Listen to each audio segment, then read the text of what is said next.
இந்த நாளிலும் உங்களோடு கர்த்தருடைய வார்த்தையை கொடுக்கும்படி உங்கள் மத்தியிலே கர்த்தர் ஊழியக்காரனை நிற்க செய்தபடினாலே நான் கர்த்தரை ஸ்தோத்திரிக்கிறேன். உங்கள் ஒவ்வொருவரும் இந்த நாளிலே மறுபடியும் இன்னும் ஒரு ஞாயிற்றுக்கிழமை ஆராதனையிலே உங்கள் முகங்களை பார்ப்பதிலே நான் சந்தோஷம் அடைகிறேன். கர்த்தர் நல்லவர், இந்த வாழ்விலே அவர் போதுமானவராயிருந்து அவர் உங்களை இங்கே நடத்தி வந்திருக்கிறார். ஆகவே அதை எண்ணி நான் கர்த்தரை ஸ்தோத்திரிக்கிறேன். கர்த்தருடைய நாமத்திற்கு மகிமை உண்டாவதாக. இந்த நாட்களிலும் கர்த்தர் சபைக்கு வேண்டிய மன்னாவை அவர் தரும்படி அவர் இந்த நாட்களில் அவர் இங்கே நம் மத்தியிலே அவர் ஆசீர்வாதி கொண்டிருக்கிறார். காரணம், இந்த நாட்கள் நாம் பார்க்கும்போது உலகத்திலே காணப்படுகிற காரியங்கள், நாட்களில் கிறிஸ்துவத்திலே நடக்கிற காரியங்கள், சபைகளிலே நடக்கிற சம்பவங்கள் எல்லாவற்றையும் பார்க்கும்போது இன்றைக்கு சபையானது அது சீர்பொருந்தும்படியாக, கர்த்தருடைய வருகையிலே சபை எடுத்துக்கொள்ளப்படும்படியாக நாட்களில் கர்த்தருடைய ஆவியானவர் தம்முடைய வார்த்தையை தம்முடைய ஜனத்திற்கு சபைக்கு அவர் கொடுக்க அவர் விரும்புகிறார். அப்படியாக இந்த நாளிலே உங்கள் மத்தியிலே கர்த்தருடைய வார்த்தையை கர்த்தருடைய ஆவியானவர் நம்மோடு அவர் பேசும்படியாக இருக்கிறார். ஆகவே நாம் எடுத்துக்கொள்வோமாக 2 கொரிந்தியருக்கு எழுதின நிருபம் 11ஆம் அதிகாரம் 2ஆம் வசனத்தை நான் வாசிக்கிறேன். 2 Corinthians chapter 11 verses 2.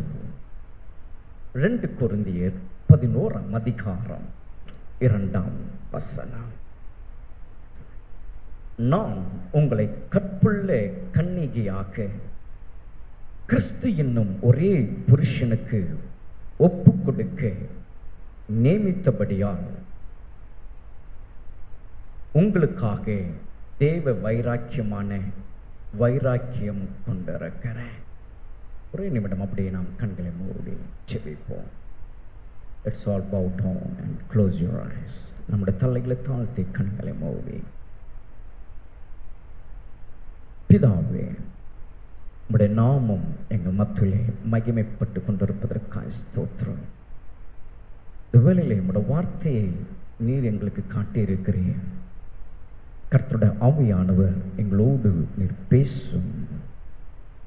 ஒவ்வொரு ஜனங்களுடைய இருதயத்திற்கு நேராக, சபைக்கு நேராக உம்முடைய வார்த்தையை நீர் வல்லமையாய் நீர் வெளிப்படுவீராக. உடைய கரத்தில் ஒப்பு கொடுக்கிறோம். ஒவ்வொருடைய இருதய சிந்தனைகளையும் கர்த்தர் திறந்தருளுவீராக. இயேசுவின் நாமத்தில் பிதாவே, ஆமென், ஆமென். நான் மறுபடியும் நான் வாசிக்கிறேன், நாம் கவனிப்புமாக. நான் உங்களை கற்புள்ள கன்னிகையாக கிறிஸ்து என்னும் ஒரே புருஷனுக்கு ஒப்பு கொடுக்க நியமித்தபடியால் உங்களுக்காக தேவ வைராக்கியம் கொண்டிருக்கிறேன். தேவனுடைய சனமே, இந்த நாளிலே கர்த்தர் நம்மோடு கூட பேசும்படியாய் அவர் நமக்கு கொடுக்கிற தலைப்பு கற்புள்ள கன்னிகையும் புருஷனும் என்ற தலைப்பின் கீழாக இன்றைக்கு உங்களோடு கர்த்தருடைய ஆவியானவர் பேசுவாராக. கற்புள்ள கன்னிகையும் புருஷனும். இந்த தலைப்பு இந்த நாட்களில் கர்த்தருடைய ஆவியானவர் சபைக்கு அவர் காட்டுகிறார் என்றால், இந்த நாட்களில் சபையானது இந்த நாட்களில் ஒரு விஷயத்திலே தெளிவுள்ளவர்களாக எப்பொழுதும் தங்களுடைய நினைவிலே வைத்திருக்கிறவர்களாக இருக்கக்கூடிய ஒன்று என்னவென்றால்,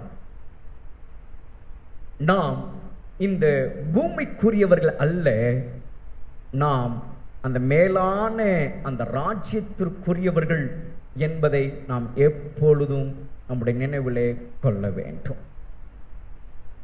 ஆகவேதான் கர்த்தர் இந்த பூமியிலே சபையை கர்த்தர் நம்மளுக்கு ஏற்படுத்தி கர்த்தர் தந்திருக்கிறார். ஒரு கூடாரத்தை கர்த்தர் நம்மளுக்கு அமைத்து, அந்த கூடாரத்திலே அவருடைய ஜனம் வந்து அவரை சந்திக்கும்படி, சந்திக்கிற இடத்துல அவரை உயர்த்தும்படி அவரை உயர்த்துகிற இடத்துல அவர் பேசுகிற சத்தத்தை கேட்கும்படியான ஒரு சூழ்நிலையை, ஒரு காலங்களை கர்த்தர் தம்முடைய ஜனத்திற்கு ஏற்படுத்துவதற்கான நோக்கம், காரணம் என்னவென்றால், சபையானது, தேவ ஜனமானது ஒன்று அவர்கள் தங்களுடைய நினைவிலே தெளிவாயிருக்க வேண்டும். அது என்ன? நாம் இந்த பூமிக்குரியவர்கள் அல்ல, அந்த மேலான அந்த ராஜ்யத்திற்குரியவர்கள் என்று எப்பொழுது நாம் சிந்திக்க வேண்டும். அதற்காக தான் கர்த்தருடைய ஆவியானவர் இந்த ஒரு தலைப்பை சபைக்கு இன்றைக்கு நமக்கு தந்திருக்கிறார். கற்புள்ள கன்னிகையும் புருஷனும். உலகத்துல இன்றைக்கு காண்கிறவைகளும், இன்றைக்கு தொலைக்காட்சிகளிலே நாம் பார்க்கிற காரியங்கள், செய்தித்தாள்களிலே நாம் வாசிக்கிற காரியங்கள், பல சூழ்நிலைகளை, பல வழிகளிலே நம்மளுடைய காதுகளுக்கு நேராக நாம் கேட்கிற காரியங்கள், இவைகள் எல்லாம் நாம் பார்க்கும்போது இந்த நாட்களில் சபையானது, கர்த்தருடைய ஜனமானது கற்புள்ள கன்னிகையாய் தங்களை காத்து கொள்ளும்படியாக கர்த்தருடைய ஆவியானவர் இந்த வார்த்தை நமக்கு இந்த காலவல்ல முன்வைக்கிறார். இந்த செய்தியானது ஒருவேளை தொடர்ச்சியாக இந்த நாட்களில் கர்த்தருடைய ஆவியானவர் தொடர்ச்சியாக அவர் பேசிக் கொண்டிருப்பார். நான் ஒரே ஒரு வார்த்தை தான் நேற்று தினத்தில் பேச வேண்டும் என்று என்னோட தியானத்திற்கு நான் கொண்டு வந்தேன். ஆனால் அதற்குள்ளாக போகும்போது கர்த்தருடைய ஆவியானவர் ஆழத்தின் ஆழம் நான் முடிக்கலாம் என்று பார்த்தால் முடிக்க முடியவில்லை செய்தியை. ஒருவேளை இதோடு நிறுத்திக் கொள்ளலாம், இந்த வசனங்களோடு நிறுத்திக் கொள்ளலாம் என்றால் இல்லை, வசனங்களை கர்த்தர் காட்டிக் கொண்டு இருக்கிறார். அப்படியானால் இந்த நாட்களில் சபைக்கு கர்த்தர் தம்முடைய வார்த்தையோடு அவர் பேச விரும்புகிறார். இன்றைக்கு கர்த்தர் தம்முடைய வார்த்தையோடு, தம்முடைய ஜனங்களோடு அவர் இடைப்பட விரும்புகிறபடினால்தான் அவர் சொல்லிய வார்த்தைகளை இந்த நாட்களில் சபையோடு அவர் பேசும்படி இந்த நாட்களில் ஊழியக்காரனை என்னை இந்த நாட்களில் அவர் நிறுத்தி வைத்திருக்கிறார். அதற்காக நான் கர்த்தரை ஸ்தோத்திரிக்கிறேன். ஆக பிரியமானவர்களே, கற்புள்ள கன்னிகையும் புருஷனும் என்று இந்த இடத்துல அப்போஸ்தலனாகிய பவுல் அவர் சொல்லுகிறார். நாம் அப்படி பார்க்கும்போது நாம் கற்புள்ள கன்னிகையாக யாருக்காம் அங்கே வேதம் சொல்லுகிறது, வாசித்த அந்த வசனத்தில் நீங்கள் பார்க்கும் பொழுது, கிறிஸ்து என்னும் ஒரே புருஷனுக்கு. அப்ப நம்ம இரட்சகராகிய கிறிஸ்து என்னும் புருஷனுக்கு சபையாகிய நீங்களும் நானும் கற்புள்ள கன்னிகையாக நாம் இருக்க வேண்டும். அப்ப இருக்கணும்னா நம்மை அப்படியாக ஒப்பு கொடுக்க வேண்டும். இதற்கு தான் இங்கே அப்போஸ்தலனாகிய பவுல் அதை எப்படி அவர் சொல்லுகிறாராம், அந்த வசனத்தில் நாம் வாசிக்கிறோம். அந்த கிறிஸ்து என்னும் ஒரே புருஷனுக்கு ஒப்பு கொடுக்க நியமித்தபடியால் உங்களுக்காக தேவ வைராக்கியமான வைராக்கியம் கொண்டிருக்கிறேன் என்று அவர் சொல்லுகிறார். அப்போஸ்தலனாகிய பவுல் சொல்லுகிறார் கொரிந்து சபை பார்த்து, அந்த கிறிஸ்து என்னும் ஒரே புருஷனுக்கு, கொரிந்து சபையை உங்களை கற்புள்ள கன்னிகையாக அவருக்கு ஒப்பு கொடுக்கும்படி நான் நியமிக்கப்பட்டிருக்கிறபடினாலே நான் உங்களுக்காக வைராக்கியமான தேவ வைராக்கியம் கொண்டிருக்கிறேன் என்று சொல்லுகிறார். வார்த்தை கவனியுங்கள், வைராக்கியம் என்று சொல்லல, வைராக்கியத்தோடு தேவ வைராக்கியம் என்று அவர் சொல்லுகிறார். அப்போ ஒரு தேவ வைராக்கியத்திலே அப்போஸ்தலனாகிய பவுல் இந்த வார்த்தையை சொல்லுகிறார் என்றால், சபை கர்த்தருடைய வருகையிலே எடுத்துக்கொள்ளப்பட வேண்டும் என்பதிலே அப்போஸ்தலனாகிய பவுல் திட்டவட்டமாக இருந்தார். சபை கைவிடப்படக்கூடாது, ஒருவரும் கைவிடப்பட்டு போகக்கூடாது என்ற ஒரு நிலையிலே உறுதியாய் இருந்தபடினால்தான் அப்போஸ்தலனாகிய பவுல் சொல்லுகிறார், தேவ வைராக்கியம் கொண்டிருக்கிறேன். இந்த ஒரு விஷயத்திலே, இந்த ஒரு காரியத்திலே சபையே நீ கற்புள்ள கன்னிகையாக அந்த கிறிஸ்து எனும் ஒரே புருஷனுக்கு உன்னை நான் ஒப்பு கொடுக்கணும். அவர் வரும் பொழுது உன்னை நான் கொண்டு போய் ஒப்பு கொடுக்கணும். அதற்காக நான் நியமிக்கப்பட்டிருக்கிறேன். ஆகவே நான் தேவ வைராக்கியத்தோடு நிற்கிறேன் என்று கர்த்தர் அப்போஸ்தலனாகிய பவுல் சொல்லுகிறார்.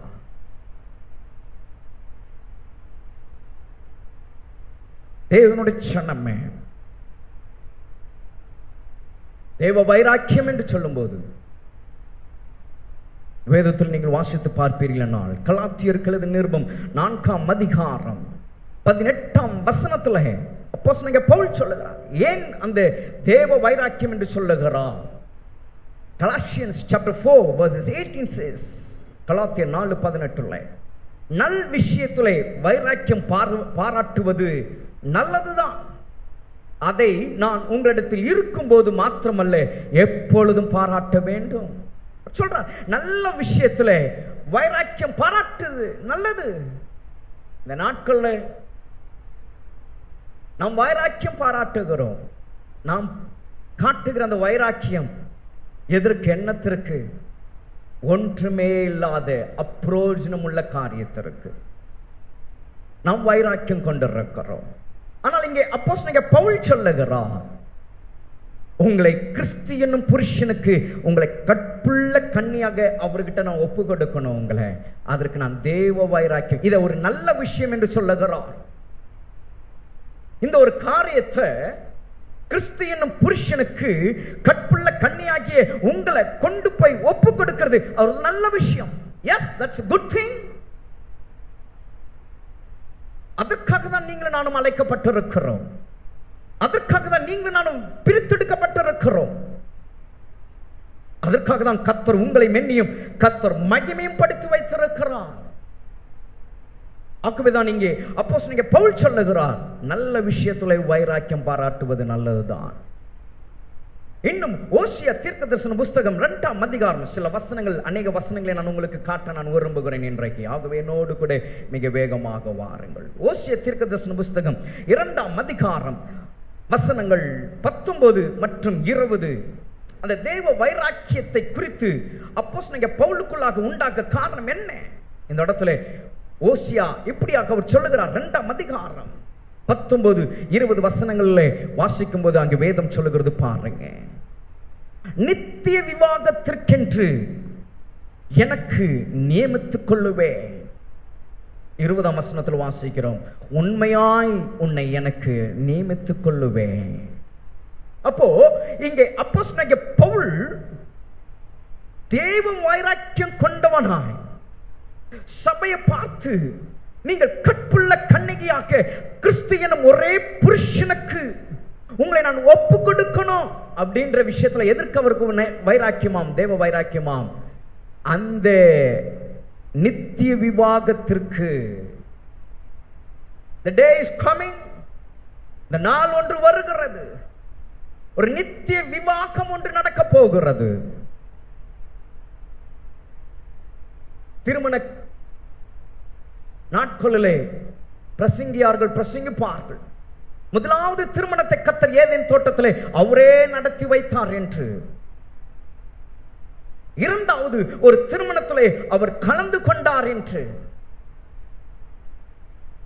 மூன்றாவது ஒரு திருமணம் நடக்க போகிறது, அவர் மணவாளனாக சபை மணவாட்டியாக ஒரு விவாகம் நடக்க போகிறது. அந்த விவாகம் நித்திய விவாகம், எட்டர்னல். அதனுடைய நிலநாட்டம் தான் இந்த நாட்களிலே உலகத்திலே காணப்படுகிறதான இந்த திருமண காரியங்கள். மனுஷன் தனிமையா இருப்பது நல்லதல்ல என்று கண்டு ஏற்ற துணையை உண்டாக்கினேன் என்று சொல்லி இந்த நாட்களில் ஒரு கணவன் மனைவி என்ற அந்த உறவை கர்த்தருடைய ஆவியானவர் தேவனாகிய கர்த்தர் ஏற்படுத்தியிருக்கிறதற்கான காரணம் என்ன? அதற்குள்ளாக ஒரு ரகசியம் இருக்கிறது. அது என்ன?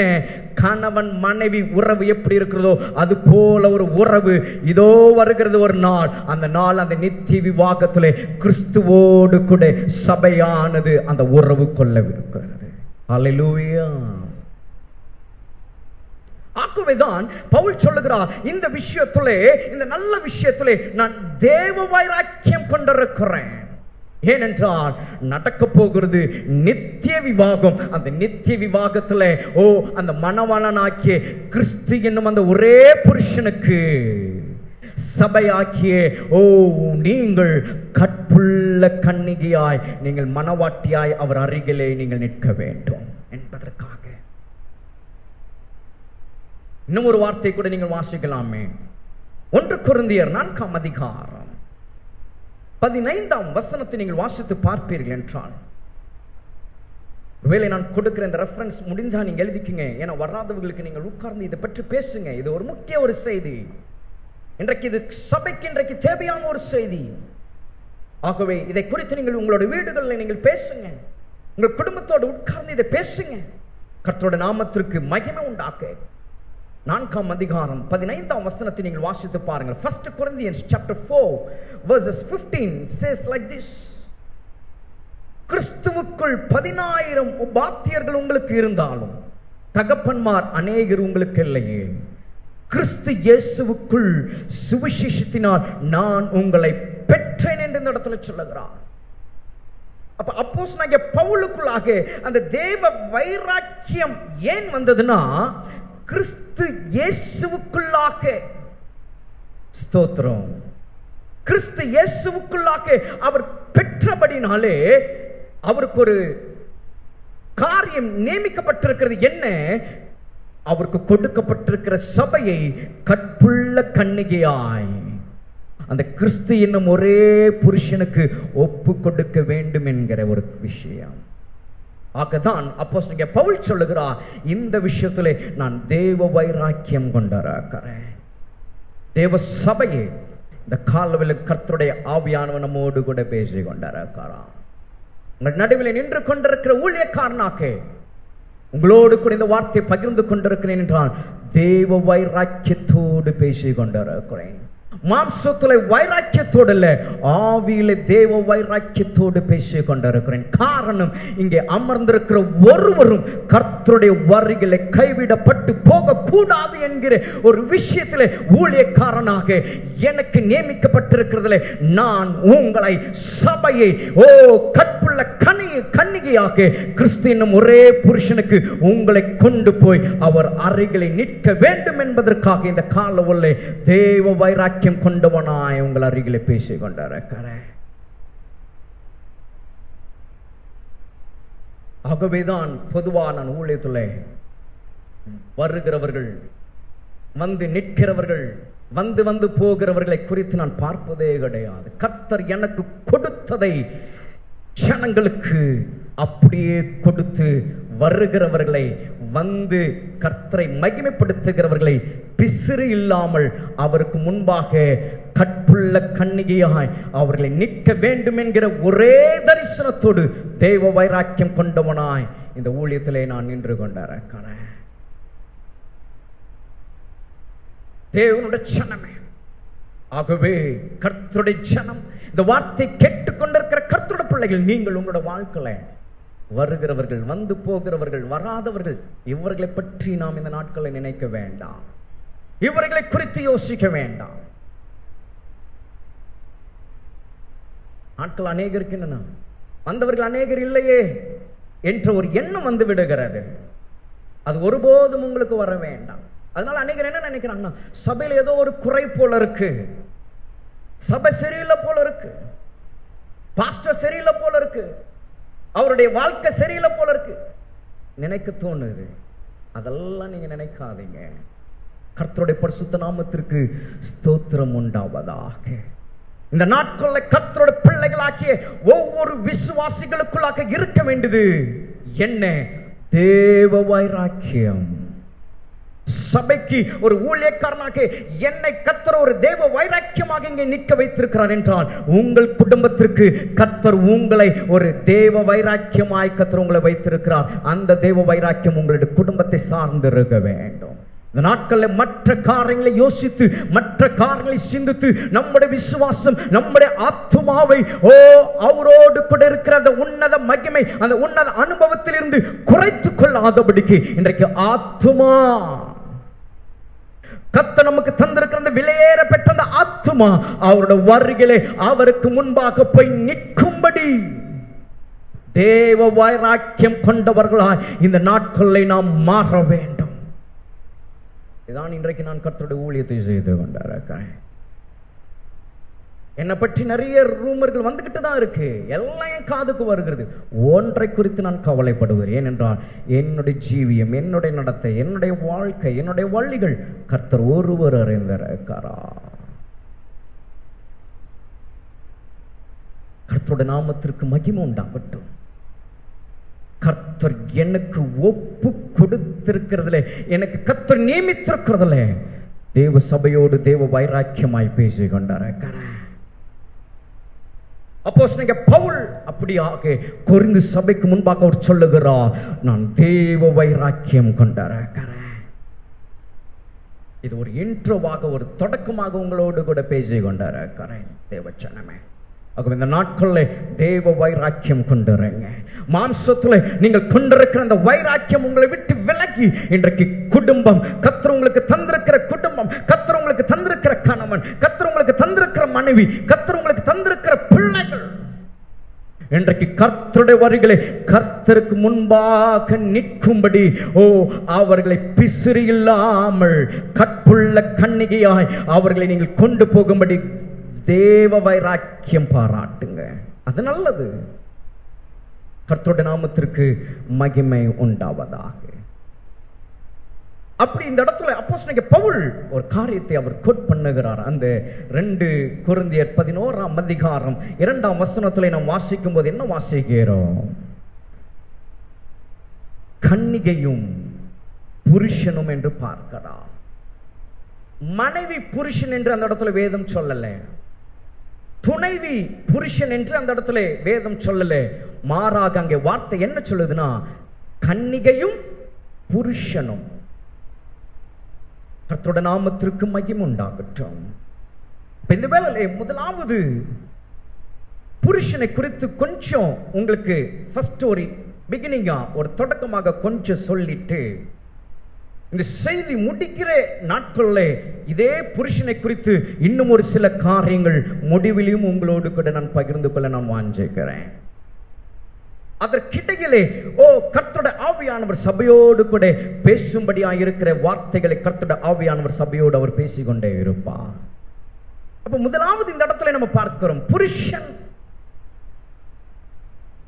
அந்த புருஷன் யாரா? கிறிஸ்து என்று வேதத்திலே நம்ம அப்போஸ்தலனாகிய பவுலே சொல்லி இருக்கிறதை நம்ம பார்க்கிறோம். கிறிஸ்து என்னும் ஒரே புருஷன். Christ is the husband. அப்ப கிறிஸ்து புருஷனாய் இருக்கும்போது அப்ப கிறிஸ்துவை பற்றி நம்ம கொஞ்சம் பார்க்கணும். அப்பதான் ஏன் அந்த புருஷன் கற்புள்ள கன்னிகை ஏன் கேட்கிறார்? ஏன் அப்போஸ்தலனாகிய பவுல் கற்புள்ள கன்னிகை தான் அந்த புருஷனுக்கு முன்பாக நிற்கணும் அப்படின்றதை ஏன் அவர் வைராக்கியமாய் சொல்லுகிறார் என்பதை நாம் அறிந்து கொள்ள முடியும். அப்ப கிறிஸ்துவை பற்றி கொஞ்சம் நம்ம தெரிஞ்சுக்கணும். உங்களுக்கு தெரியும், தெரியாம அல்ல, ஆனாலும் இன்றைக்கு கர்த்தர் அவைகளை நினைப்பூட்ட விரும்புகிறார். whatever you receiving here, எதெல்லாம் இந்த நேரத்தில் இங்கே நீங்கள் பெற்றுக்கொள்ளுகிறீர்களோ இவை எல்லாம் ஒருவேளை உங்களுடைய விசுவாச பயணத்திலே, உங்களுடைய வாழ்க்கை பயணத்துல நீங்கள் இந்த வார்த்தையெல்லாம் கேட்டதாகவே இருக்கலாம். ஆனால் இந்த கடைசி நாட்களில் கர்த்தர் சபையோடு இவைகளை திரும்ப திரும்ப அவர் கொடுத்து கொண்டே இருக்கிறார் என்றால், நினையாத நாளிலே மனுஷகுமாரன் அவர் வர இருக்கிறபடினாலே அந்த வருகிலே மனவாட்டி எடுத்துக்கொள்ளப்பட வேண்டும் என்பதற்காக. கிறிஸ்துவை குறித்து வேதம் என்ன சொல்லுது? அந்த புருஷனை குறித்து வேதம் என்ன சொல்லுது? அந்த புருஷன் எப்படி இருக்கிறாராம்? வேதத்தில் நீங்கள் வாசித்து பார்த்தீங்கன்னா 1 பேதுரு 1ஆம் அதிகாரம் 16ஆம் வசனத்தில் பேதுரு மிக அழகாக சொல்லுகிறார் கிறிஸ்துவை பற்றி. என்னவாம்? கிறிஸ்து சொல்லுகிறார் இந்த இடத்துல தம்மை பற்றி, நான் பரிசுத்தர் ஆகியால் நீங்களும் எப்படி ஆயிருங்க? பரிசுத்தர் ஆயிருங்க. I am holy, so you also be holy. கிறிஸ்து தம்மை பற்றி அவர் சொல்லுகிறார். புருஷன் தன் மனவாட்டியை பார்த்து அதை நித்திய விவாகத்திலே நியமித்துக் கொள்ளும்படி இருக்கும்படியாக அந்த சபையை பார்த்தவர் சொல்லுகிறார். மனவாட்டியை பார்த்தவர் சொல்லுகிறார். புருஷன் சொல்லுகிறார். என்ன சொல்றாருன்னா, நான் பரிசுத்த ஆகியா நீங்களும் எப்படி இருங்க? பரிசுத்தராயிருங்க. அவர் பரிசுத்தம் உள்ளவர். தொடர்ந்து நீங்கள் வேதத்தில் வாசித்து பாருங்களேன். வெளிப்படுத்தின விசேஷம் 4ஆம் அதிகாரம் 8ஆம் வசனம், அதே வெளிப்படுத்தின விசேஷம் 4ஆம் அதிகாரம் 11ஆம் வசனம். இந்த 2 வசனங்களை நீங்கள் வாசிக்கும் பொழுது அங்கு வேதம் சொல்லுகிறது, இருந்தவரும் இருக்கிறவரும் வருகிறவரும் ஆக்கிய சர்வ வல்லமுள்ள சேனைகளின் கர்த்தர் அவர் யார்? பரிசுத்தர், பரிசுத்தர், பரிசுத்தர் என்று பரலோகத்துல சிங்காசனத்துல அவர் சுற்றி இருக்கிற 4 ஜீவன்கள் சொல்லிக் கொண்டிருக்கிறதா. முதலாவது கிறிஸ்து தம்மை பற்றி அவர் சொல்லுகிறார், நான் பரிசுத்தர் என்று. இரண்டாவது, சிங்காசனத்தில் வீற்றிருக்கிற ராஜாதி ராஜாவை சுற்றிலும் இருக்கிற அந்த 4 ஜீவன்கள் அவரை பார்த்து சொல்லுகிறது, நீர் பரிசுத்தர், you are holy. கீழே அப்படியே அந்த 11ஆம் வசனத்தை வாசிச்சீங்கனாலும் அங்கே வேதம் சொல்லுகிறது, தேவரீர்.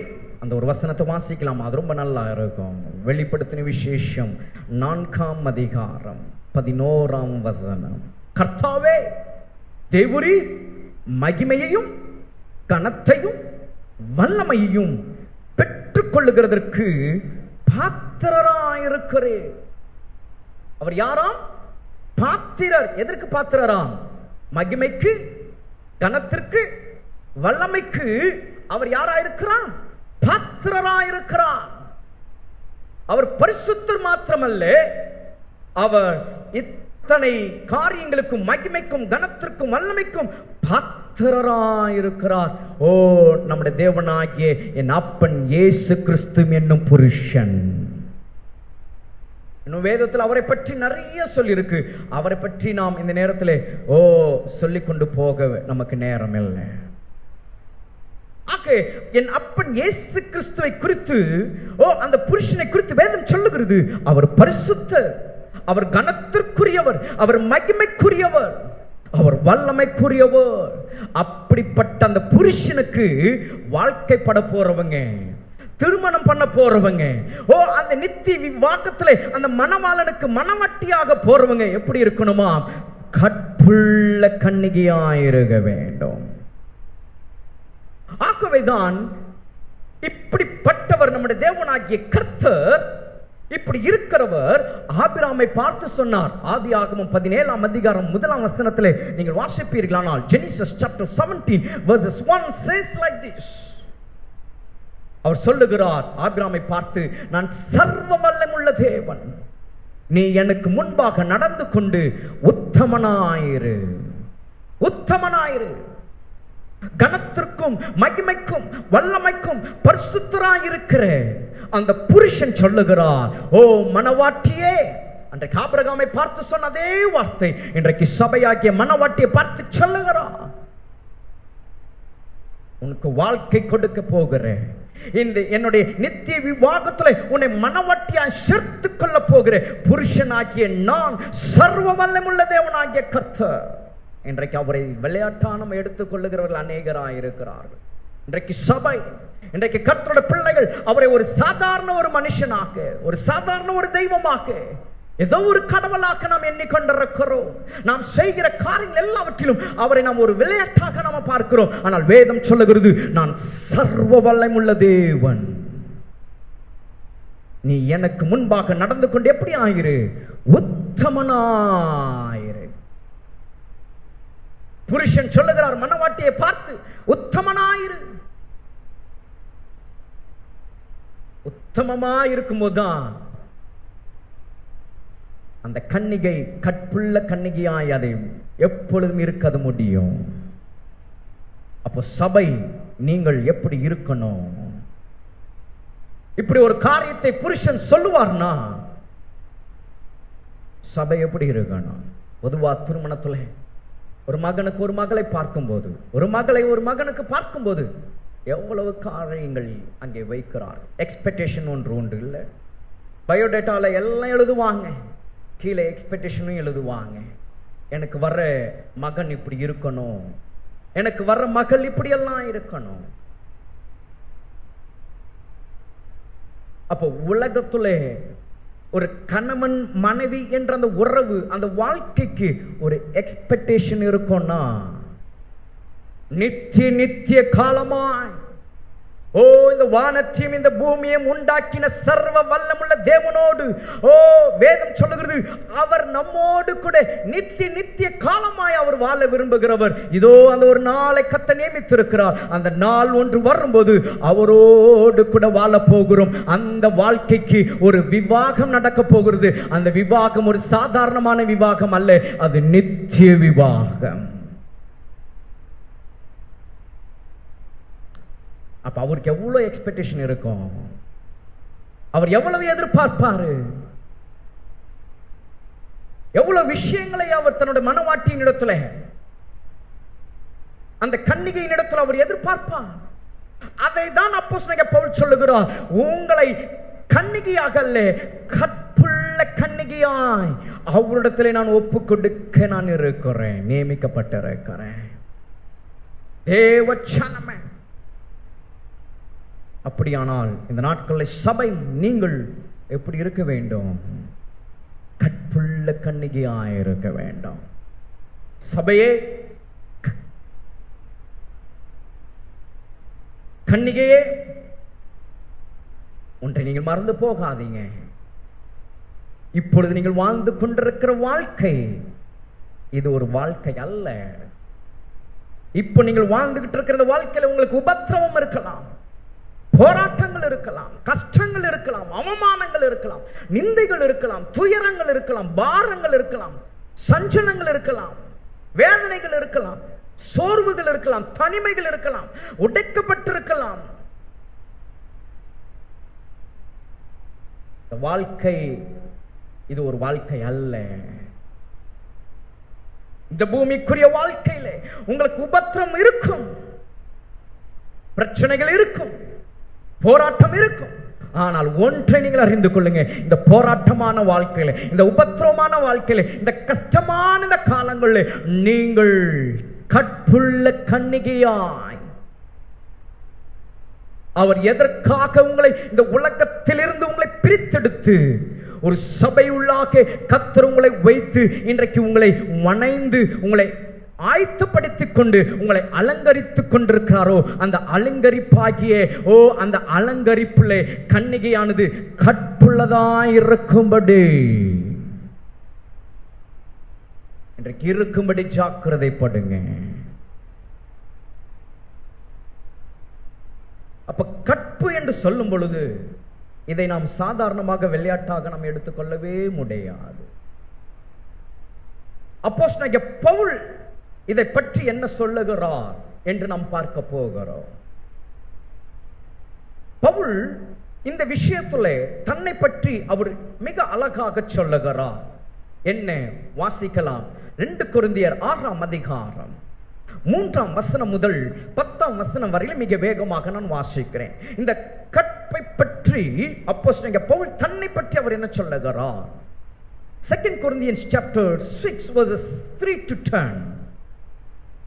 2 கொரிந்தியர் 6ஆம் அதிகாரம் 3 முதல் 10 வசனங்கள். இந்த ஊழியம் குற்றப்படாதபடிக்கு நாங்கள் யாதொன்றிலும் இடரல் உண்டாக்காமல் எவ்விதத்தினாலையும் எங்களை தேவ ஊழியராக விளங்க பண்ணுகிறோம். மிகுந்த பொறுமையிலும் உபத்திரவங்களிலும் நெருக்கங்களிலும் இடுக்கண்களிலும் அடிகளிலும் காவல்களிலும் கலக்கங்களிலும் பிரயாசங்களிலும் கண் விழிப்புகளிலும் உபவாசங்களிலும் 6ஆம் வசனம் கவனிங்க, கற்பிலும் அறிவிலும் நீடிய சாந்தத்திலும் தயவிலும் பரிசுத்தாவியிலும் மாயமற்ற அன்பிலும் சத்திய வசனத்திலும் திவ்ய பலத்திலும் நீதியாக்கிய வலதிட பக்கத்து ஆயுதங்களையும் தரித்திருக்கிறதிலும் கனத்திலும் கனவீனத்திலும் துர்க்கீர்த்தியிலும் நற்கீர்த்தியிலும் எத்தரண்டப்பட்டாலும் நிஜரஸ்தராகவும் அறியப்படாதவன் எண்ணப்பட்டாலும் நன்றாய் அறியப்பட்டவர்களாகவும் சாகிறவர்கள் எண்ணப்பட்டாலும் உயிரோடு இருக்கிறவர்களாகவும் தண்டிக்கப்படுகிறவர்கள் எண்ணப்பட்டாலும் கொல்லப்படாதவர்களாகவும் துக்கப்படுகிறவர்கள் எண்ணப்பட்டாலும் எப்பொழுதும் சந்தோஷப்படுகிறவர்களாகவும் தரித்திரர் எண்ணப்பட்டாலும் அநேகரை ஐஸ்வர்யங்கள் ஆக்குகிறவர்களாகவும் ஒன்றுமில்லாதவர்கள் எண்ணப்பட்டாலும் சகலத்தையும் உடையவர்களாகவும் எங்களை விளங்க பண்ணுகிறோம் என்று இங்கே அப்போஸ்தலனாகிய பவுல் சொல்லுகிறார். இதெல்லாம் ஏன் நான் டைம் எடுத்து இவ்வளவு நான் வாசிக்கிறேன்னா, சில நேரங்களில் கர்த்தருடைய பிள்ளைகள் நம்ம இந்த நிருபங்களை நாம் வாசிக்க மாட்டோம். நம்ம 2 வசனம் படிக்கும் போதே இது என்னமோ சொல்லுதுன்ட்டு அப்படியே திருப்பிடுவோம். இந்த நிருபங்கள் எல்லாம் நம்ம வாசிப்பதற்கு எத்தனை பேர் நீங்க நிருபங்களை வாசிக்கிறீர்கள் என்று தெரியாது. ஆனால் சில காரியங்களை சபைக்கு வேண்டியதை அப்போஸ்தலன் மிக அழகாக நிருபங்கள் அவர் எழுதுகிறார். ஆகவேதான் நான் டைம் எடுத்து வாசிக்கிறேன். செய்திகள் தொடர்ச்சியாக போகும். ஆகவே நாட்கள் நமக்கு உண்டு. ஆகவே சொல்ல வேண்டியதை சபைக்கு சொல்ல கர்த்தருடைய ஆவியானவர் விரும்புகிறாரா. அப்போ இங்கே அப்போஸ்தலன் பவுல் தன்னை பற்றி சொல்லும் போது அவர் கடந்து வந்த பாதையை சொல்லுகிறார். அவர் கடந்து வந்த சூழ்நிலையை சொல்லுகிறார். அதுல ஒன்றை அவர் என்ன சொன்னார் பாத்தீங்களா? 6ஆம் வசனத்துல வாசிக்கிறோம். கற்பிலும் நான் எப்படி இருக்கிறேன், கற்புள்ளவனாயிருக்கிறேன் என்று இங்கே அப்போஸ்தலன் பவுல் தன்னை வெளிப்படுத்துகிறார்.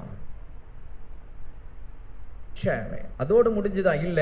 இதே அப்போஸ்தலன் பவுல் தீமோத்தேயுவுக்கு சொல்லும் போது என்ன சொல்றாருன்னு பாருங்க. எடுத்துக்கொள்ளுங்க, பார்க்கலாம் மிக வேகமாக. 1 தீமோத்தேயு வாசிப்போம். 4ஆம் அதிகாரம் 12ஆம் வசனத்திலே நாம் வாசிக்கும் போது இந்த அப்போஸ்தலன் பவுல் சொல்லுகிறார், தீமோத்தேயுவுக்கு சொல்லும் போது சொல்லுகிறார். என்ன சொல்றார்னா, உன் இளமையை குறித்து ஒருவனும் உன்னை அசட்டை பண்ணாதபடிக்கு நீ வார்த்தையிலும் நடக்கையிலும் அன்பிலும் ஆவிலும் விசுவாசத்திலும் கற்பிலும் என்னவாயிரு, விசுவாசிகளுக்கு மாதிரியாயிரு. அநேக காரியங்கள் சொல்லுகிறார். அதுல ஒரு விஷயத்தை ஆட் பண்றார். என்னது? கற்பிலும். நிறைய பேர் என்ன நினைச்சுக்கிறாங்க, கற்பிக்கிறதுனா சொல்லிக் கொடுக்கறதுல மாதிரி. அது அந்த வார்த்தை அல்ல, அது பொருள். இந்த இடத்துல கற்பிலும் சொல்லுகிற அந்த வார்த்தை அங்கே 2 கொரிந்தியர் 11:2 வாசிச்சோம் பாருங்க. கற்புள்ள கன்னிகையாக அந்த கற்பை பற்றி இந்த இடத்துல அப்போஸ்தலன் பவுல் சொல்லுகிறார். அப்போ நீ மற்றவர்களுக்கு நீ மாதிரியா இருக்கணும். அந்த மாதிரியில என்னத்தை நீ காட்டணும்? கற்பு. அதோடு அப்போஸ்தலன் பவுல் தீமோத்தேயுவோடு விடல, தீத்துவுக்கு அவர் சொல்லுகிறார், சொல்லும்படி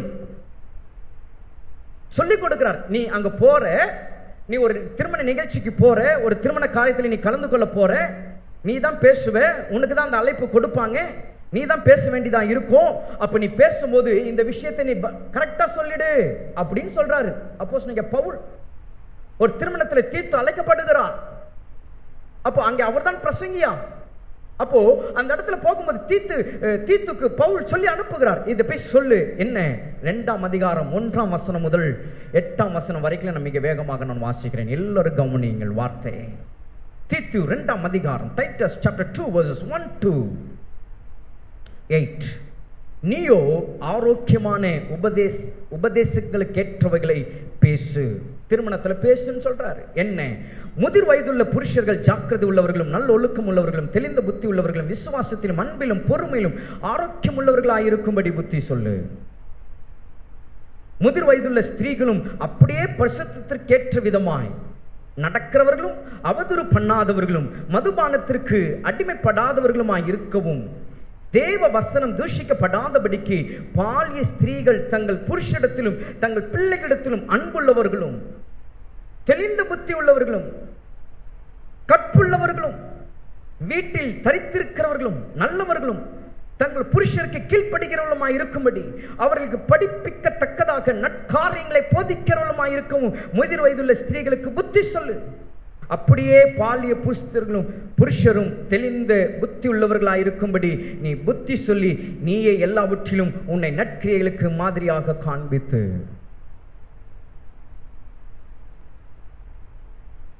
ஒரு திருமணத்திற்கு என்று நான் சொல்லிட்டேன், தவறுதலாக மன்னித்துக் கொள்ளுங்க. திருமணத்தில் இது ஒரு ஓல்ட் ஏஜ் மீட்டிங், ஒரு முதிர்ச்சி அடைந்தவர்களுடைய கூட்டம், மூத்தவர்கள் ஒரு கேதரிங் கூட்டம். அதுல இவர் பேசும்படி அப்போஸ்தலன் பவுல் சொல்றாரு, நீ அங்க போய் பேசுற, முதிர்ச்சி உள்ள ஆண்களுக்கு இதை பற்றி சொல்லு, முதிர்ச்சி உள்ள பெண்கள் ஸ்திரீகளுக்கு இதை பற்றி சொல்லு என்று சொல்லும் போது அங்கே அவர் ஒரு வார்த்தையை சொல்லுகிறார், கற்புள்ளவர்களும். கர்த்தருடைய நாமத்திற்கு மகிமை உண்டாகட்டும். இவைகளை குறித்து பவுல் மாத்திரம் சொல்லவில்லை, பேதுருவும் தன்னுடைய நிருபத்திலே அவர் சொல்லும்போது இப்படியாய் சொல்லுகிறார். வாசிக்கலாம் பாருங்க. 1 பேதுரு 3ஆம் அதிகாரம் 1ஆம் வசனத்திலே நீங்கள் வாசிக்கும் பொழுது, 1 Peter chapter 3 verses 1, அந்தபடி மனைவிகளே, இதுதான் திருமணத்தில் பேசுறது, இதுதான் நான் கொஞ்சம் மாத்தி சொல்லிட்டேன். அப்ப இங்க பேதுரு ஒரு திருமணத்தில் அழைக்கப்பட்டவராய் ஒரு திருமணத்திலே அவர் பேசும்போது இந்த காரியத்தை அவர் சொல்லுகிறார். என்ன சொல்லுகிறார்? அந்தபடிய மனைவிகளே, உங்கள் சொந்த புருஷர்களுக்கு கீழ்ப்படிந்திருங்கள். அப்பொழுது அவர்களில் யாராவது திருவசனத்திற்கு கீழ்ப்படியாதவர்களாய் இருந்தால் பயபக்தியோடு கூடிய உங்கள் கற்புள்ள நடக்கையை அவர்கள் பார்த்து. அப்போஸ்தலனாகிய பேதுரு இந்த இடத்துல மிக அழகாக சொல்லுகிறார். பயபக்தியோடு கூடிய உங்கள் கற்புள்ள நடக்கை. அப்போ வேதத்துல அப்போஸ்தலர்கள் இந்த கற்பை பற்றி இவ்வளவு விஷயத்தை அவர்கள் சொல்லுகிறாங்க அப்படின்னா, பவுல் தன்னை பற்றியும் பவுல் தீமோத்தேயுவுக்கு சொல்லுகிறதிலும் பவுல் தீத்துவுக்கு சொல்லும்படி சொல்லுகிறதிலும் பேதுரு சபைக்கு சொல்லும்படி இவைகள் எல்லாம் நம்ம பார்க்கும்போது, அப்ப இந்த கற்பை எவ்வளவு அவசியமானது, எவ்வளவு தேவையானது என்று பார்த்தா, இன்றைக்கு நாம் அறிந்து கொள்ள வேண்டியது அது அவசியமாயிருக்கிறது. அவசியமா தேவையா என்று பார்த்தா, இன்றைக்கு சபைக்கு இது அவசியமாயிருக்கிறது என்பதை நாம் மறந்து போகக்கூடாது. கற்பு இது இன்றைக்கு சபைக்கு தேவை. ஏனென்றால் அந்த கிறிஸ்து என்னும் ஒரே புருஷனுக்கு அந்த நித்திய விவாகத்துல அவரோடு கூட அந்த திருமணத்தில் இணைக்கப்பட போகிற மனவாட்டி ஆகிய சபையானது எப்படி இருக்கணும்? கற்புள்ள கன்னிகையாயிருக்கணும். அங்க கன்னிகைகளுக்கு இடம் கிடையாது, கற்புள்ள கன்னிகைகளுக்கு தான் இடம். ஆகவேதான் இங்கே பவுல் பேதுரு இவர்கள் எல்லாரும் இதை பற்றி இவ்வளவு ஆழமாய் பேசுகிறார்கள்.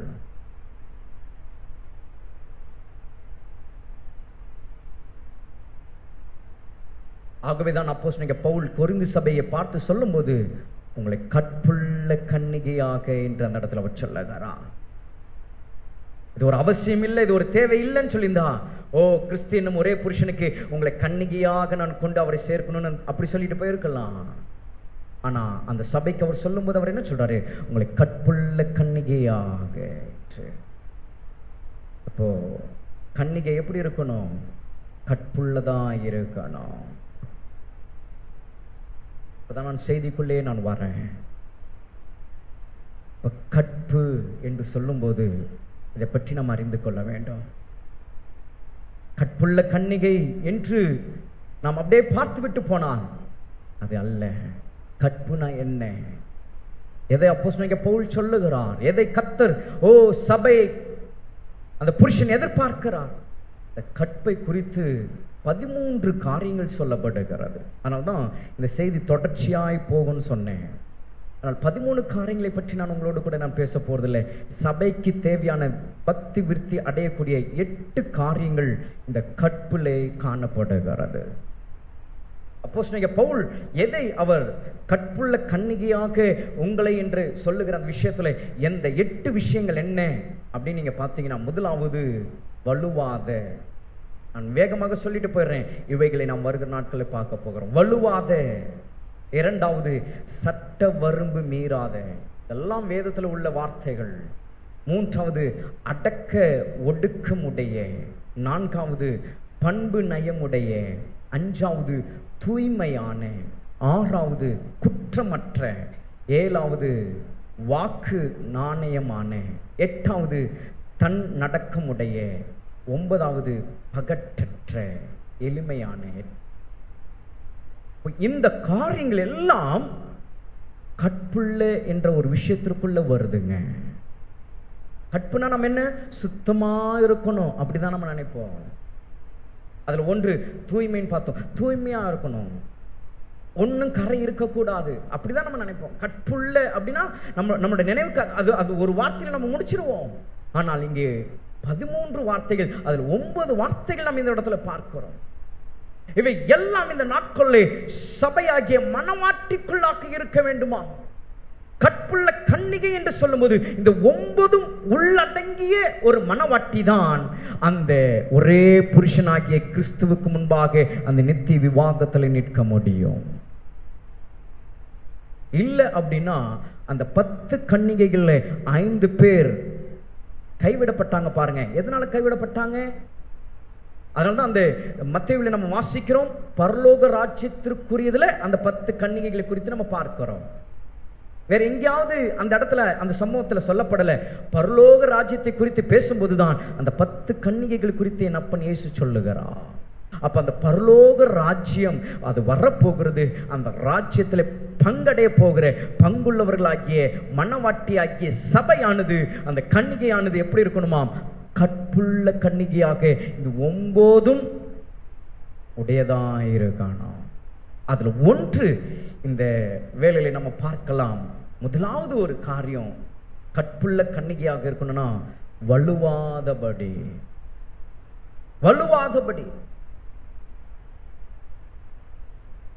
அதை குறித்து வேதம் என்ன சொல்லுது தெரியுங்களா? நீங்கள் வாசித்து பார்ப்பீங்கன்னா, சங்கீதக்காரன் 17ஆம் சங்கீதம் 5ஆம் வசனத்தில் வாசிக்கும் போது, மிக வேகமாக நான் சொல்லி முடிக்கிறேன். சங்கீதக்காரன் இதை குறித்து அவர் சொல்லுகிறான், என் காலடிகள் வலுவாதபடிக்கு என் நடைகளை உமது வழிகளிலே ஸ்திரப்படுத்தும் என்று சொல்லுகிறார். ஆண்டவரை பார்த்து சொல்லுகிறார், நான் வாழுகிற இந்த நாட்கள், நான் இருக்கிற இந்த காலங்களிலே நான் வலுவாதபடிக்கு என்னுடைய நடைகளை உமது வழிகளிலே ஸ்திரப்படுத்தும். அப்படின்னா நம்முடைய கால் என்ன செய்யுமா? வலுகும், வலுவிலைக்கு போகும்.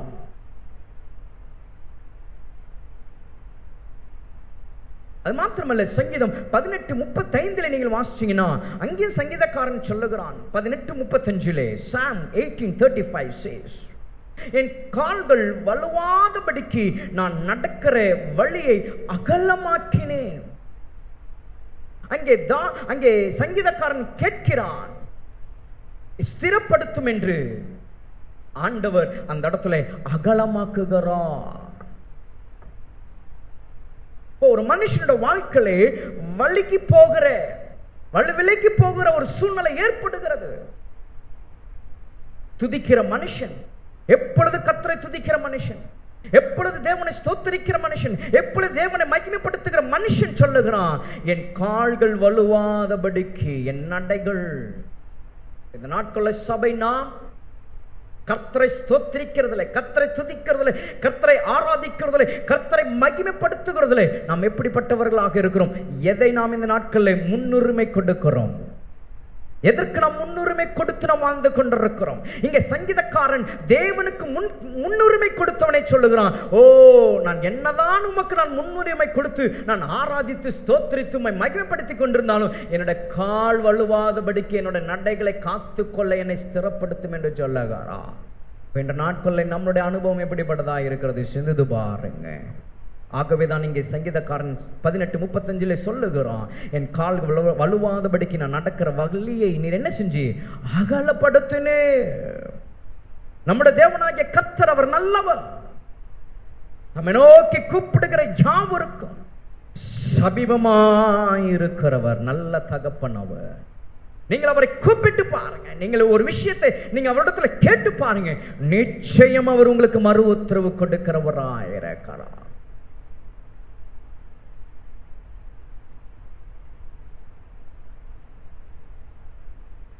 கர்த்தர் சொல்லுகிற சில காரியங்களை நம்ம பார்க்க போகிறோம். கர்த்தர் என்ன சொல்றாரு இந்த விஷயத்துல? சங்கீதம் 95:10 நாம் வாசிக்கலாம். நேரம் இல்லாதபடினாலே மிக வேகமாக நான் ஓடுகிறேன். சங்கீதம் 95:10 நாம் வாசிக்கும் போது, Psalm 95:10, அது மாத்திரமல்ல, Hebrew chapter 3 verses 10, இந்த 2 வசனத்தையும் நீங்க வாசிச்சீங்கன்னா அதுல நம்ம வாசிக்கிறோம் பாருங்க. 95ஆம் சங்கீதத்துல அந்த ஒரு வசனத்தை நான் வாசிக்கிறேன். 95:10, 95:10, 40 வருஷமாய் நான் அந்த சந்ததியை ஆலோசித்து அவர்கள் வலிவி போகிற இருதயமுள்ள ஜனம் என்றும் என்னுடைய வழிகளை அறியாதவர்கள் என்றும் சொல்லி. கர்த்தர் சொல்றாருங்க இந்த வார்த்தையை. என்ன சொன்னார் பாத்தீங்களாங்க? உங்களுக்கு புரியுதாங்க என்ன அவர் சொல்றாருன்னு? இஸ்ரவேல் ஜனங்களை அன்றைக்கு எகிப்திலிருந்து அவர்களை வெளியே கொண்டு வந்து அவர்களை வனாந்திரத்தில் மிக அழகாக கர்த்தர் நடத்தி வந்தார். ஆனால் அவர்களோ எப்படிப்பட்டவர்களாய் இருந்தார்கள் என்பதை தான் இந்த இடத்துல அவர் சொல்லுகிறார். 40 வருஷமாய் நான் அந்த சந்ததியை ஆலோசித்து அவர்கள் நடத்தி வந்த போதும் அவர்கள் எப்படி இருந்தார்களாம்? 40 வருஷம் அந்த சந்ததி ஆலோசித்து வலிவி போகிற இருதயம் உள்ளவர்களாக இருந்தாங்களாம். ஆண்டவர் 40 வருஷம் மிக அழகா அவர்களை நடத்தினார். வேண்டியதெல்லாம் கொடுத்து நடத்தினார். அவர்கள் காரியங்கள் எல்லாம் சந்திச்சு நடத்தி வந்தாரு. ஆனா இவங்களோ அந்த 40 வருஷம் கர்த்தரிடத்திலிருந்து நன்மையை பெற்று எல்லாவற்றையும் கேட்டு கேட்டு வாங்கி அவர்கள் இந்த 40 வருஷம் எப்படி இருந்தாங்களாம்? ஆலோசித்து, அந்த வசனம் சொல்லுது, தங்கள் வலிவி போகிற இருதயம் உள்ளவர்களாக இருந்தாங்களாம். அப்ப அவளுடைய இருதயம் சரியா இருக்கல. தேவைக்கு மாத்திரம் அவர்களை கூப்பிட்டாங்க, அவங்களோட காரியத்திற்கு மாத்திரம் ஆண்டவரை பார்த்தாங்க. மீதி எல்லாம் தங்களுடைய இருதயம் மக்கா கேடு உள்ளதாய் வலிவி போகிறதா இருந்தது என்று கர்த்தர் சொல்லுகிறார். கர்த்தர் சொன்ன ஒரு காரியம். இன்னொரு விஷயத்தையும் கர்த்தர் சொல்றாரு. வாசிச்சு பார்க்கலாங்களா? Isaiah chapter 29 verses 24. ஏசாயா 29ஆம் அதிகாரம் 24ஆம் வசனத்துல நீங்கள் வாசிச்சீங்கன்னா அங்கே கர்த்தர் என்ன சொல்றார் பாருங்க. தம்முடைய ஜனத்தை குறித்து, வலிவி போகிற மனதை உடையவர்கள் புத்திமான்களாய் முறுக்கிறவர்கள் உபதேசம் கற்றுக்கொள்ளுகிறார். அந்த வசனத்தை திரும்பி வாசிக்கிறோம் பாருங்க. வலிவி போகிற மனதை உடையவர்கள் புத்திமான்களாகி முறுமுறுக்கிறவர்கள் உபதேசம் கற்றுக்கொள்ளுவார்கள். இரண்டாவது, இங்க மனதை குறித்து கர்த்தர் சொல்லுகிறார். மனம் வலுவிலைக்கு போகுது என்று. இருதயம் வலுவிலைக்கு போகுதாம், மனம் வலுவிலைக்கு போகுதாம். கர்த்தருடைய நாமத்திற்கு மகிமை உண்டாகட்டும். இருதயம் வலுவிலைக்கு போகும்போது அங்கே அவர்கள் ஆலோசித்து நடக்கிறாங்க. இங்கே மனம் வலுவிலைக்கு போகும்போது முறுமுறுக்கிறவர்களுடைய உபதேசத்தை கற்றுக்கொள்ளுகிறவர்களாய் மாறி விடுகிறாங்க.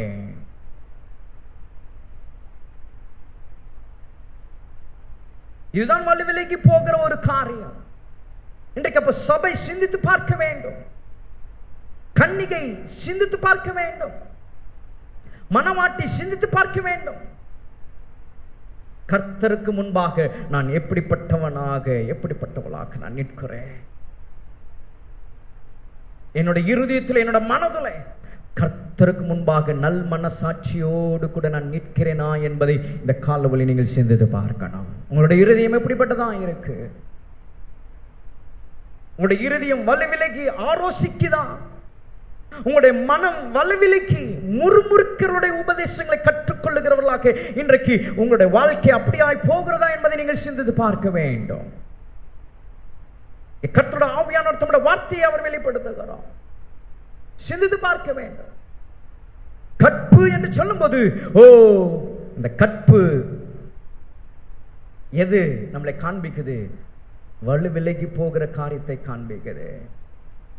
வலுவிலகி போகாத ஒரு இருதய மனம்தான் கற்புள்ள கன்னிகையாய் இருக்க முடியும். கற்புள்ள கன்னிகையாய் இருக்க முடியும். அப்ப உங்களுடைய இருதயம், உங்களோட மனம் எப்படிப்பட்டதா இருக்கு? சிந்தித்து பாருங்க. தேவனோட சனமே, பவுல் சொல்லுகிறார் 1 தீமோத்தேயு 6ஆம் அதிகாரம் 10 மற்றும் 21ஆம் வசனம். இந்த 2 வசனங்களை நீங்கள் வாசித்து பார்க்கும்போது ஏன் இவைகள் நடக்குது, இருதயம் மனமும் ஏன் அப்படிப்பட்ட ஒரு சூழ்நிலைக்கு வலுவிலைக்கு போகுது அப்படின்னா பவுல் அதை மிக அழகா சொல்றார். 1 தீமோத்தேயு 6ஆம் அதிகாரம் 10 மற்றும் 21ஆம் வசனத்துல வாசிச்சீங்கன்னா, இச்சிக்கிறதுனால அந்த விஷயங்கள் வலுவிலகி போகிற காரியம் உண்டாகுதுன்னு சொல்றாரு. அங்க ஒரு காரியம் நடக்குது. இச்சிக்கும் போது விசுவாசத்தை விட்டு விலகி போகும்போது இருதயம் மனமும் என்ன செய்யுதாம்? ஓ, அப்படியாய் வலுவிலகி போகுதுன்ட்டு அந்த இடத்துல பவுல் சொல்லுகிறார். இன்றைக்கு உலகத்தில் உள்ளவைகள் நம்மளை இன்றைக்கு வில்ல செய்யும்படி நம்மளை இச்சிக்கிற காரியங்கள் என்ன?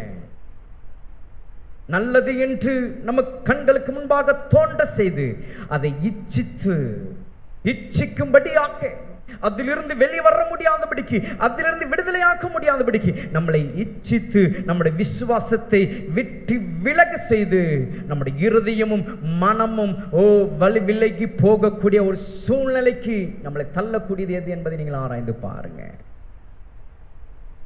உங்களுடைய இருதயம் மனமும் விலகுதுன்னா நீங்கள் கற்புள்ளவர்களாக அல்ல என்று நீங்கள் அறிந்து கொள்ள வேண்டும். தேவ சனமே, கர்த்தரோட வருகை மிக சமீபம். அவரோட வருகையிலே கிறிஸ்து என்னும் அந்த ஒரே புருஷனுக்கு கற்புள்ள கன்னிகையாய் நீங்கள் மாற, நீங்கள் கற்புள்ளவர்களாய் நீங்கள் இருக்கணும்னா வலுவிலகி போகாதவர்களாக, வலுவாதவர்களாக நீங்கள் உங்களை காத்து கொள்ள வேண்டும். வலுவாதவர்களாக உங்களுடைய இருதயம் மனமும் வலுவாதபடிக்கு நீங்கள் உங்களை நீங்கள் காத்து கொள்ள வேண்டும். ஆகவேதான் யூதா மிக அழகாக சொல்றான். 24ஆம் வசனத்தில் நீங்கள் வாசிப்பீர்கள் என்றால், Jude verses 24 முடிக்கிறேன் நான்.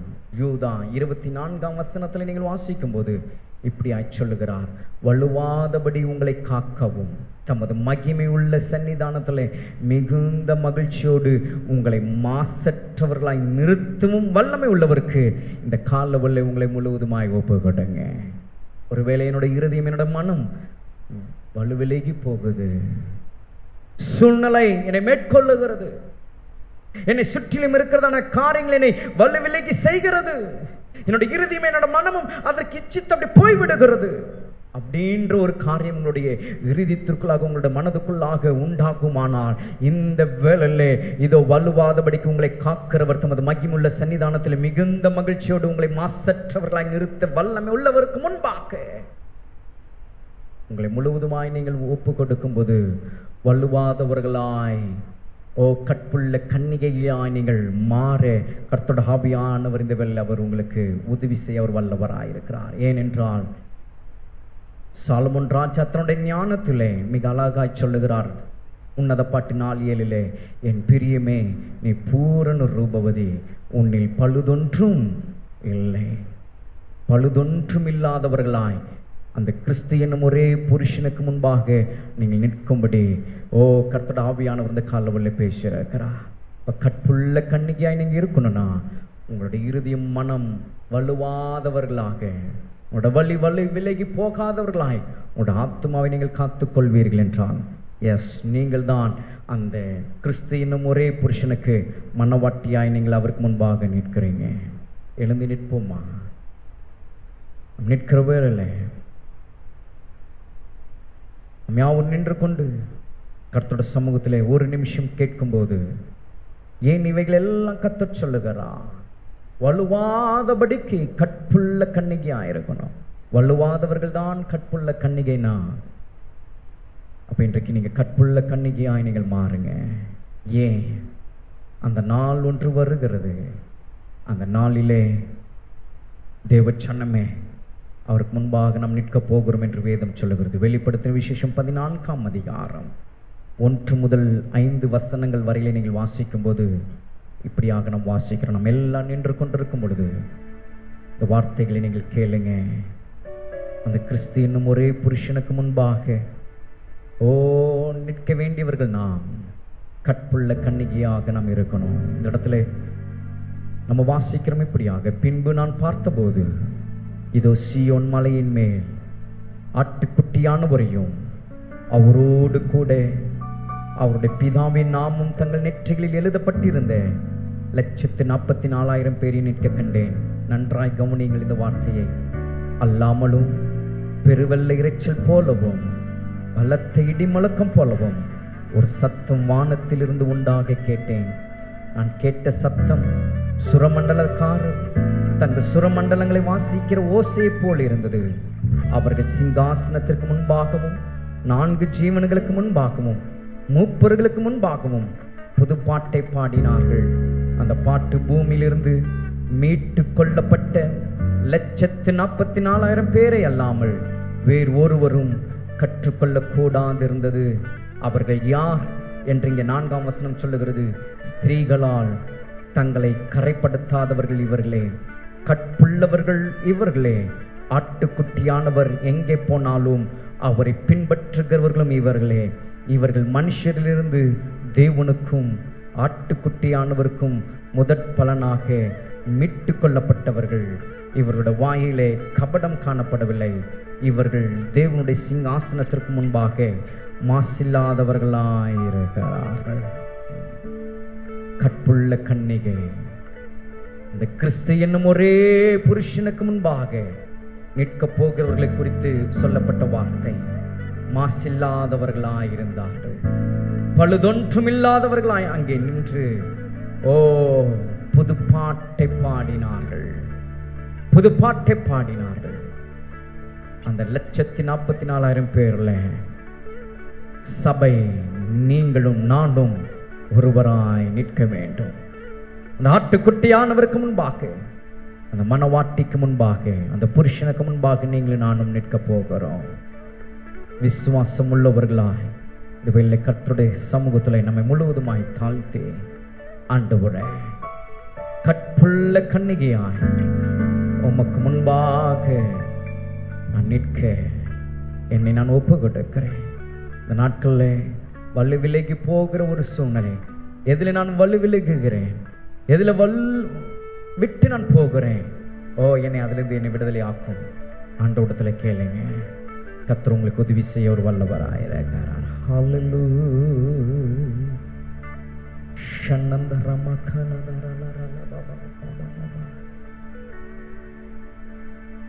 வல்ல ஜீவ வாக்கு தத்தங்கள் வரைந்தனக்காலே ஸ்தோத்திரம்.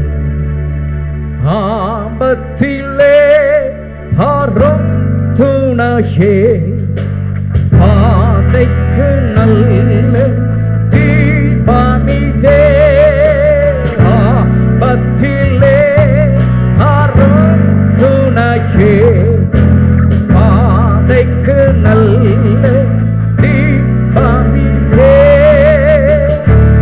என்னை மறவா சுனாதா உந்தன். கேட்குமா? அப்பா, உங்க தயவால் என்னை நடத்து. என்னை கற்புள்ள கன்னிகையான் உமக்கு முன்பாக நான் நிற்கணும். ஆண்டவரே, என்னை நீங்க நடத்துங்கப்பா. கேளுங்க. என்னை மறவா உந்தன் தயவா என்னை நடத்தும். உந்தன் தயவால் உந்தன் தயவால் எம்மை நடத்தும். கரங்களை தட்டி கர்த்தருடைய ஆவியானவர் ஆராதனை முழுவதுமா தம்முடைய பிரசன்னத்திற்குள்ளாக கர்த்தர் நடத்தி தம்முடைய வார்த்தை கர்த்தர் கொடுத்திருக்கிறார். பலப்பட்டவர்களாக சமாதானத்தோடு கூட நாம் கடந்து போவோம். கர்த்தர் உங்கள் அனைவரையும் ஆசீர்வதிப்பாராக. பிதாவே, இந்த ஆராதனை நம்முடைய கரத்தில் ஒப்பு கொடுக்கிறோம். நம்முடைய நாம மகிமைப்பட்டபடியால் உமக்கு ஸ்தோத்திரம். நம்முடைய மக்களை நீர் சமாதானத்தோடு கூட நீர் அனுப்புவீராக. நம்முடைய வார்த்தை நீர் தந்து நம்முடைய மக்களை நீர் பலப்படுத்தி தொடர்ந்து நீ நடத்துவீராக. உங்க சமூகம் முன்னாக கடந்து செல்லட்டும். தொடர்ந்து நீங்க வழி நடத்துங்க. இயேசுவின் நாமத்தில் இந்த பரிசுத்த ஆராதனை ஏறெடுக்கிறோம் நல்ல பிதாவே. ஆமென், ஆமென். நம்முடைய பிதாவாகிய தேவனுடைய அன்பும் கர்த்தராகிய இயேசு கிறிஸ்துவின் கிருபையும் பரிசுத்த ஆவியானவருடைய அன்யுனைக்கமும் இன்றும் என்றும் சதா காலம் நம் அனைவரோடு கூட அவருடைய வருகையிலும் என்றென்றைக்கும் நிலைத்திருப்பதாக. ஆமென். கர்த்தர் உங்களை ஆசீர்வதித்து உங்களை காக்க கடவ. கர்த்தர் தம்முடைய முகத்தை உங்கள் மேல் பிரகாசிக்க பண்ணி உங்கள் மேல் கிருபையாயிருக்க கடவ. கர்த்தர் தம்முடைய முகத்தை உங்கள் மேல் பிரசன்னமாக்கி உங்களுக்கு சமாதானம் கட்டளிட கடவ. என் ஆத்துமாவே கர்த்தரை ஸ்தோத்திரே, என் முழு உள்ளமே என்னோட பரிசுத்த நாமத்தை ஸ்தோத்திரே. என் ஆத்துமாவே கர்த்தரை ஸ்தோத்திரே. கர்த்தர் செய்த சகல உபகாரங்களையும் மறவாதே. ஆமென், ஆமென், ஆமென். கர்த்தர் ஒவ்வொருவரையும் ஆசீர்வதிப்பாராக.